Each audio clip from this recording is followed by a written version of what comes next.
Assalamualaikum warahmatullahi wabarakatuh. Pagi ini kita lanjutkan pembahasan tentang hadis Arba'in Nawawi, yaitu kitab Arba'in Nawawi yang ditulis oleh Imam Nawawi. Kita sudah sampai ke hadis yang ketiga ya. Alhamdulillah kemarin hadis yang kedua itu 6 episode. Hadis yang ketiga itu berbunyi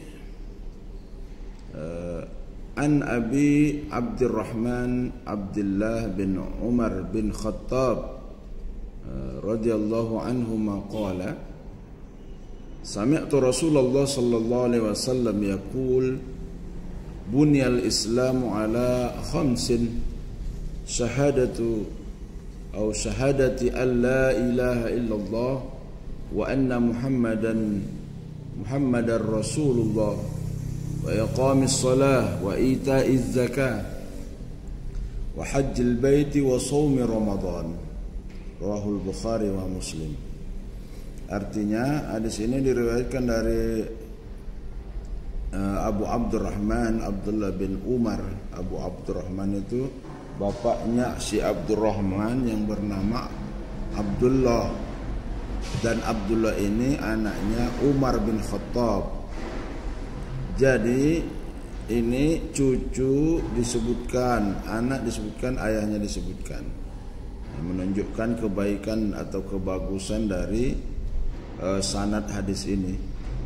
Artinya adalah ya masa apa nggak bagus gitu, yang menyampaikan hadis itu bapaknya kepada anaknya, sudah mengajarkan, sudah meriwayatkan, begitu.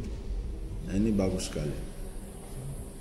Nah di situ disebutkan bahwa Islam ini dibangun di atas lima perkara. Yang pertama adalah syahadat. Yang kedua melakukan sholat, mendirikan sholat. Yang ketiga membayar zakat. Yang keempat haji. Yang kelima puasa. Nah saya ingin coba aja untuk kita jelaskan bagaimana hadis ini ijaz ilminya. Di situ ada kata bunyal Islam ala khamsin. Islam ini dibangun di atas 5. Artinya Islam mempunyai dasar penopang seperti bangunan itu ada 5. Jadi kalau penopang ini lengkap 5-5-nya, maka bangunan itu akan berdiri kokoh. Kalau salah satunya runtuh, dia rubuh gitu. Kalau rubuh tidak bisa digunakan, tidak diakui, tidak disebut lagi sebuah bangunan. Jadi nanti kalau salah satu dari 5 pilar ini tidak ada, maka keislaman seseorang disebut itu tidak kuat, bahkan roboh, hancur keislamannya. Jadi artinya tidak bisa seseorang hanya cukup syahadat saja. Dia sudah syahadat lalu merasa sudah Islam.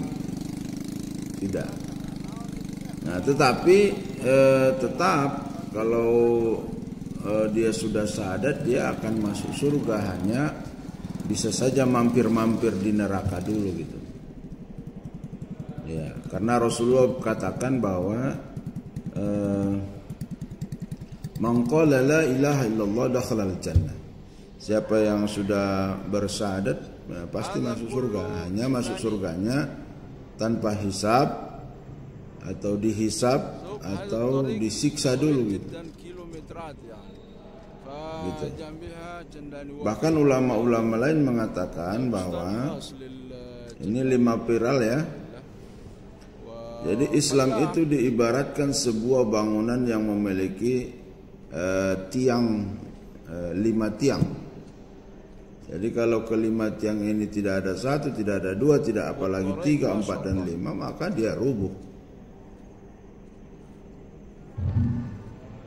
Kemudian dikatakan oleh ulama juga salah satu dari yang lima ini tidak ada, sebetulnya dia sudah kufur. Kita bisa maknai dua. Yang pertama bahwa dia kufur dalam pengertian kafir. Jadi kalau ini tidak tiang kan rubuh bangunan keislaman. Kalau bangunan keislamannya rubuh maka keislamannya tidak ada lagi. Sama seperti yang di Israel itu, setelah tiangnya kena bom maka runtuhlah bangunan itu. Siapa yang mau tinggal di sana? Siapa itu? Bangunan tidak ada lagi kecuali puing-puing saja, mati dia, keluar dari sebutan sebuah bangunan. Jadi reruntuhan saja, maka disebutlah dia kafir, keluar dari Islam. Makna yang kedua adalah kufur. Nah, kufur itu dianggap melawan Tuhan. Melawan Tuhan itu bisa dimaknai dengan ya tidak memperdulikan Tuhan. Nah, jadi berdosa besar. Itu jadi antara dua itu. Kemudian ada juga kan sebagian orang itu yang dia sudah Islam, sudah bersyahadat, tetapi beberapa ibadah perintah Allah tadi diremehkan oleh dia. Nah, ini disebut dengan istilah orangnya itu fajir.